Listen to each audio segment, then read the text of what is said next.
कर्माबाई की खिचड़ी। यह कहानी है भगवान कृष्ण की प्रिय भक्त कर्माबाई की। कर्माबाई बचपन से ही अपने पिता जीवन राम को कृष्ण भगवान की पूजा करते हुए देखती थी। वह कभी भी कृष्ण भगवान को भोग लगाए बिना भोजन ग्रहण नहीं करते थे। जब कर्माबाई 13 साल की थी तब एक दिन जीवन राम को तीर्थ पुष्कर स्नान के लिए जाने की इच्छा हुई। साथ में उनकी पत्नी ने भी पुष्कर स्नान की इच्छा प्रकट की। जीवन राम अपनी बेटी को भी ले जाना चाहते थे, लेकिन दुविधा यह थी कि अगर वह सब घर बाहर गए तो श्री भगवान कृष्ण को भोग लगाएगा कौन।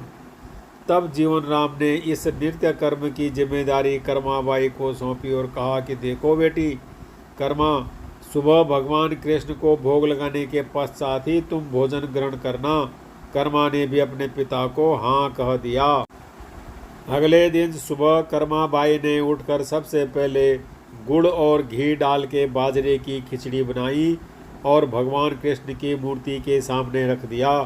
बोली, भगवान मैंने आपका भोग रख दिया है, आपको जब भूख लगे तब खा लेना, तब तक मैं घर के काम पूरे कर लेती हूँ। इतना कहकर कर्मा अपने घर कामों में जुट गई। काम करते करते बीच बीच में आकर देखने पर जब कर्मा को ज्ञात हुआ कि भगवान ने अभी तक नहीं खाया है, तब उसने सोचा कि शायद खिचड़ी में घी और गुड़ कम है, इसलिए भगवान कृष्ण भोजन ग्रहण नहीं कर रहे हैं। तभी कर्माबाई ने खिचड़ी में थोड़ा गुड़ और घी मिलाया और मूर्ति के सामने बैठ गई। वो बोली, भगवान मेरे पिताजी जब खिलाते हैं तब तो आप खा लेते हो, तो अब क्यों नहीं खा रहे हो।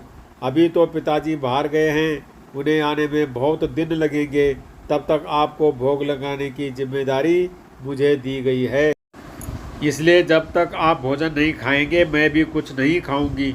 इस तरह जिद पर अड़ी नन्ही कर्मा की प्यारी बातों से ही कृष्ण भगवान का सिंहासन डोल गया और फिर मूर्ति में से आवाज़ आई, बेटी कर्मा तुमने पर्दा तो किया ही नहीं, तो मैं भोजन कैसे ग्रहण करूं।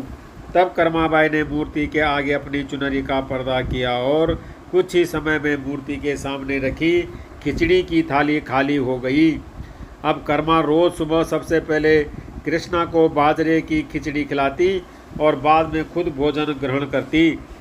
कुछ दिनों बाद घर लौटने पर कर्मा के माँ बाप भी कृष्ण की लीला देखकर दंग रह गए।